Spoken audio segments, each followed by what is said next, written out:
So Stefan, tell me about CommerzVentures. When did you launch and what was the reason behind the launch? Well, CommerzVentures is the venture capital arm of CommerzBank. We started on October 1, 2014, and that's my partner, Patrick Meisberger. I used to run T Ventures and myself. And the remit is to invest in financial technologies companies, well, really worldwide, but initially it's likely to be Europe and the US. In early stages, initially probably B rounds, but ultimately we're happy to lead and do A rounds as well. So you've been live for 6 months, more or less. How many meetings have you had? How many companies have you seen in that time? Well, I should start that the number of companies you see isn't necessarily a measure for the quality of companies you see. You know, you want to be in the right companies, but unfortunately, unless you meet companies, you're not going to meet the right ones either. And but to answer your question specifically, we probably have seen about 100 to 150 companies in that period, some 10th of which we've looked at more closely, took several meetings or engaged in due diligence activities. So deal flow is good. So far, deal flow mostly originates from 2 geographies, namely the UK, specifically London, and Germany. Although Germany, yes, there are a number of companies out of Berlin, but again, Germany, startups happen everywhere, so not in one particular place. And you know, as we engage more with the investor community and companies, I would fully expect that we're also seeing deal flow from other parts of Europe, say the Benelux or Nordics, France, but also from places such as Israel and Singapore. Do you think that the fintech startup community needs to come from the existing financial services sector? Everyone talks about London being the centre of fintech for obvious reasons, but why couldn't someone in Bulgaria have a really good idea around disrupting finance? I mean, he can. I guess the reason why Bulgaria might not be the perfect place to start a startup company, not so much a fintech company, are not specific to fintech. You want access to capital, to talent and such, and that's no different in fintech than in any other sector. Specifically in fintech, do people have to come from a financial services background? No, they don't. But it is an area where you can't just simply ignore the existing system. You have to work alongside with it in most cases. And it's a classic case of co-opetition, where you at the same time compete with the classical banks, but also want to be close with them for other purposes. Say in the case of short-term lenders, yes, obviously they're competing on the consumer finance side or the SMB lending side with the banks.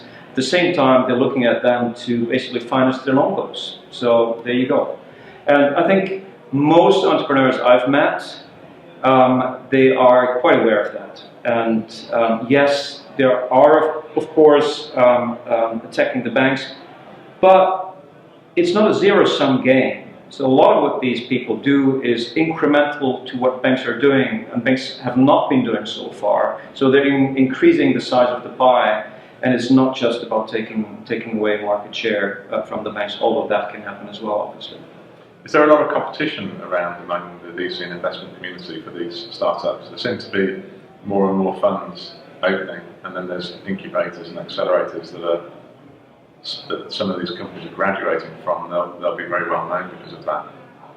I think specifically in Europe, there's been a lot of talking of not being enough money around, companies having to look to US investors for growth financing rounds. I have to say that for the best companies, there's always been competition. When you look historically at companies such as Klarna and Wonga, investors were all over them. And Klarna was ultimately done by Sequoia, a US investor, but they certainly had offers from European investors. So for the best deals, absolutely competition is high. Are you seeing a lot of activity from the Bitcoin area in Europe? The short answer is yes. The longer answer is that we're seeing a lot of very early stage opportunities in Bitcoin. Some of them being very raw and very early stages, not having any market proof whatsoever. Some of them some very smart ideas. So that's the one bucket. The other bucket are slightly more mature companies that solve some of the basic functions of Bitcoin, you know, such as wallet, exchanges, and such. And in terms of the bank's attitude to all this, are they, do you think that they're very fearful about more and more of their services being unbundled? Or do they see all of this disruption as an opportunity to sort of claw it back and take it back to under their own roof, as it were? I think you would be surprised about the degree of acceptance on the part of the banks that, well, there's a high degree of willingness to cooperate with many of these startups. Mm-hmm. So it's not like it's an us against them type of situation at all. But they're seeing foreign exchange, small business loans, money transfer. They're seeing all sorts of core activities being done better by some of these companies. Well, take the example that they would be cooperating. Well, take the example of remittances. Good example, seeing a lot of funding. I think World Remit just raised 100 million. TransferWise raised an equally large sum not too long ago. These people operate in a domain that banks have been moving away from for regulatory reasons, money laundering and such. So there's obviously a gap in the market that the startups are exploiting. You mentioned regulation, money laundering, and that kind of thing. How big a barrier to you investing is that? Because some of these startups might have good ideas, but they may be hobbled by some of those restrictions that come from an area outside of the innovation that they thought. I think we will not invest unless we understand that a company is, operating in accordance with the laws and is, fully legit. That is a must-have. Mm. And I think that realization is shared by the entrepreneurs and the seed and early stage investors as well. So typically, what we get to see is a young startup with early revenues and a very experienced anti-money laundering and compliance officer who has a long history in the industry outside of startups, and a long set of documentation, including licenses that is actually much more sophisticated than what you would typically expect for a very young company.